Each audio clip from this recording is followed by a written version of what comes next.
한국경제TV 생생한 실전 투자 정보 와우퀴. 월 5,000원 커피값으로 투자 정보가 내 손 안에 배달됩니다. 와우킥 N에서 만나요.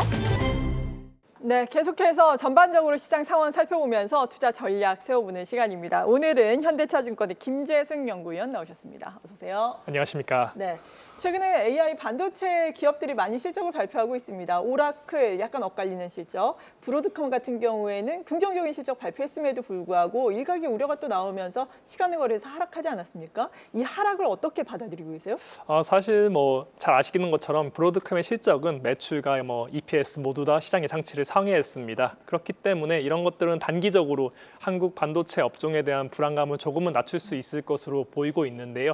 하지만 장기적인 측면에서 오라클이 부각시킨 AI 버블론에 대한 우려는 사실 완화시키기가 쉽지는 않을 것 같다. 단기적으로는 이렇게 보고는 있습니다. 네, 그렇다면은 17일에 또 마이크론의 실적 발표가 예정이 돼 있는 상황이잖아요. 여기에서 좀 호실적과 긍정적인 가이던스가 발표가 된다면은 사실 브로드컴도 마찬가지였지만 시장의 이러한 의구심을 해소시킬 수 있을까요? 사실 시장의 의구심을 네. 완벽하게 해소시키는 방안은 없다고 생각합니다. 계속적으로 의심하고 그것을 확인해 나가는 과정에서 주가가 계속 상승할 거라고 저는 보고 있고요. 네. 그것이 결국에는 걱정의 벽을 주가가 타고 올라가지 않을까라고 보고 있습니다. 그렇기 때문에 마이크로 실적 상당히 잘 나올 것으로 전망되고 있고 그것에 대한 우려는 없습니다. 하지만 오라클이 부각시켰던 것은 결국에 이렇게 과도한 투자가 어떻게 이익으로 만들 수 있을까? 이쪽에 더 우려가 있기 때문에 그런 쪽의 측면에서는 이것은 단기간에 확인하기는 쉽지 않은 부분이고 이것은 계속적으로 확인해 나가면서 주가가 움직일 것으로 저는 전망하고 있습니다. 네, 그렇군요. 이런 가운데 SK하이닉스 투자 경고 종목으로 또 지정이 됐습니다.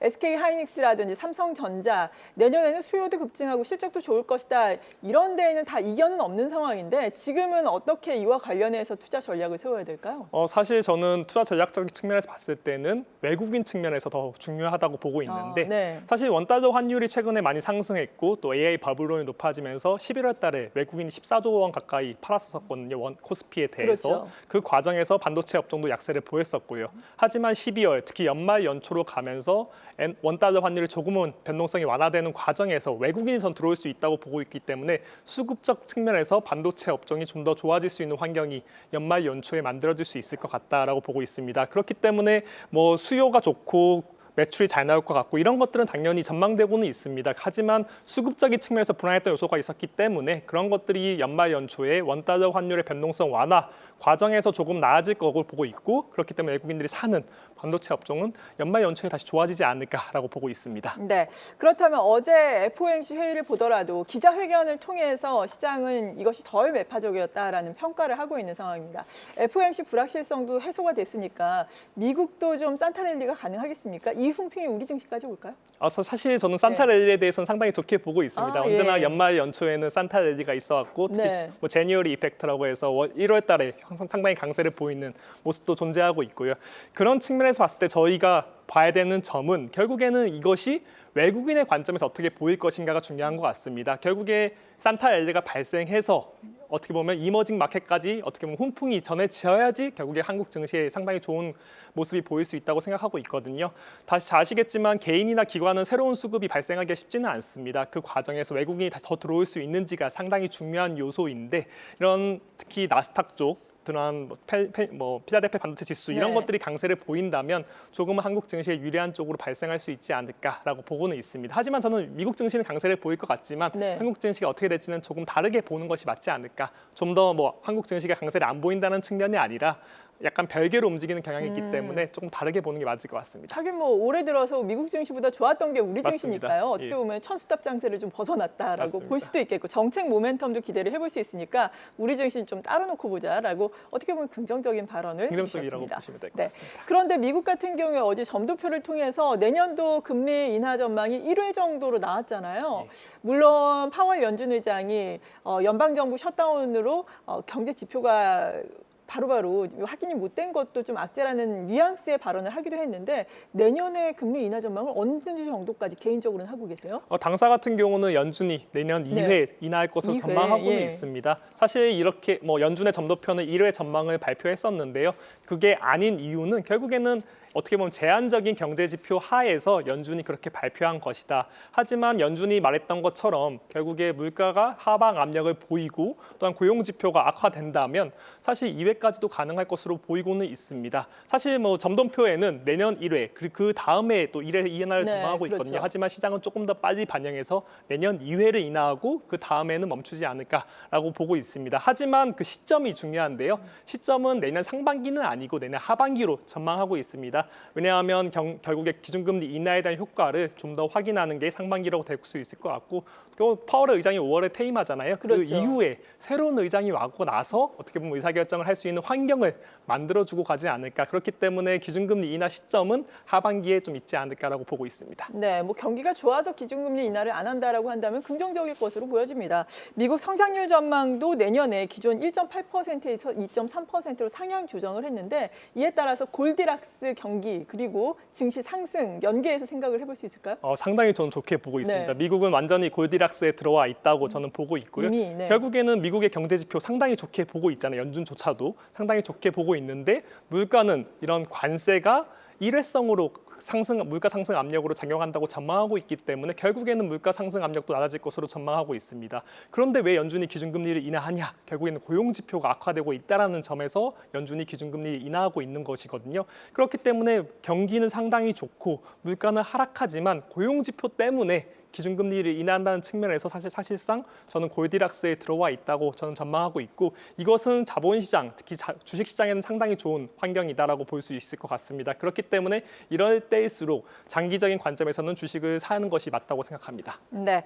그리고 다음 주에는 일본의 중앙은행 BOJ의 통화정책 회의가 예정돼 있습니다. 금리 인상이 지금 예상되고 있는 상황인데 일본에서 금리가 인상된다면 엔화 가치의 향방은 어떻겠습니까? 사실 우리나라의 시장에서 가장 중요한 것은 엔화 가치라고 볼 수 있을 그렇죠. 것 같아요. 그래서 BOJ의 통화 정책이 우리나라한테 가장 영향을 미치는 부분도 결국엔 엔화의 방향성이 원화의 방향성에 영향을 미친다고 보고 있습니다. 네. 사실 뭐 지금 잘 아시는 것처럼 BOJ의 기준금리 인상 가능성은 상당히 높게 시장에서는 반영되고 있습니다. 그럼에도 불구하고 엔화가 아직도 약세를 좀 벗어나지 못하고 있고 그것이 원화 약세로 계속 발생하고 있다고 저는 생각하고 있는데요.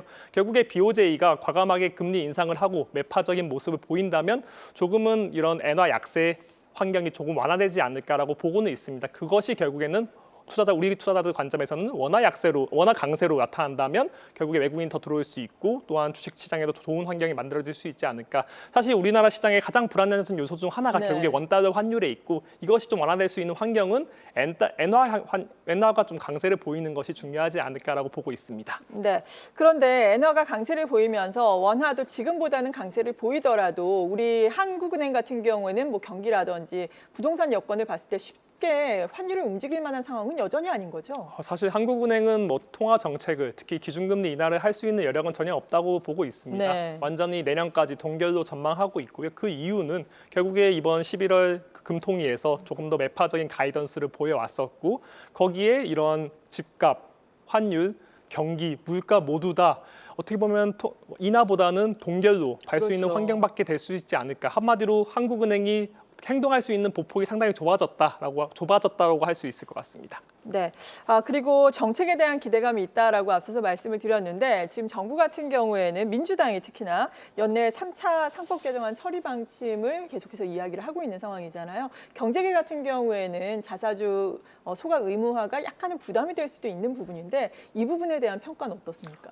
사실 잘 아시는 것처럼 자사주 의무 소각 여기에 대해 사실 갑론을박이 상당히 많은 것 맞아요. 같습니다. 특히나 이런 예배 조항을 어떻게 할 것인가, 네. 그리고 기존에 가지고 있는 자사주를 언제까지 소각할 것인가 이런 거에 대한 논란이 있을 것 같은데 사실 법안 취지가 무색해지지 않는 선에서는 어느 정도 타협은 있을 수밖에 없다고 생각합니다.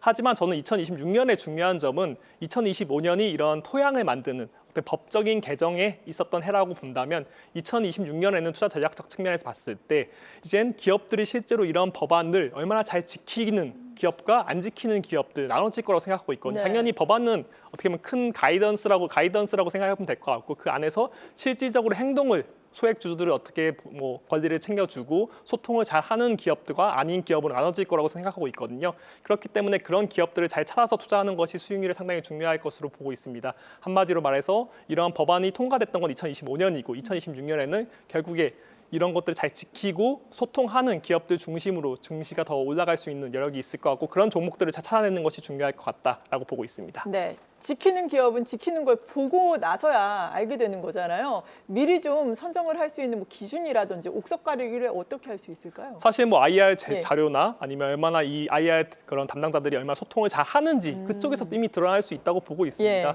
이미 소통하지 않을 기업들은 이미 할 생각이 없거든요. 그렇기 때문에 그런 기업들은 법안이 바뀐다고 해서 최대한 미꾸라지처럼 빠져나갈 것입니다. 그런 기업들보다는 더 소통하려는 의지가 있고 어떻게 우리가 하면 더 너희한테 도움이 될 수 있을까 소액주주들아 이렇게 물어보는 그런 기업들이 분명히 존재하거든요. 네. 그런 것들은 정량적인 게 아니라 정성적으로 평가를 할 수밖에 없고 이런 것들은 더 많은 기업들을 보고 들어봐야지 알 수 있을 것 같습니다. 네, 아주 좋은 기준을 제시를 해주셨습니다.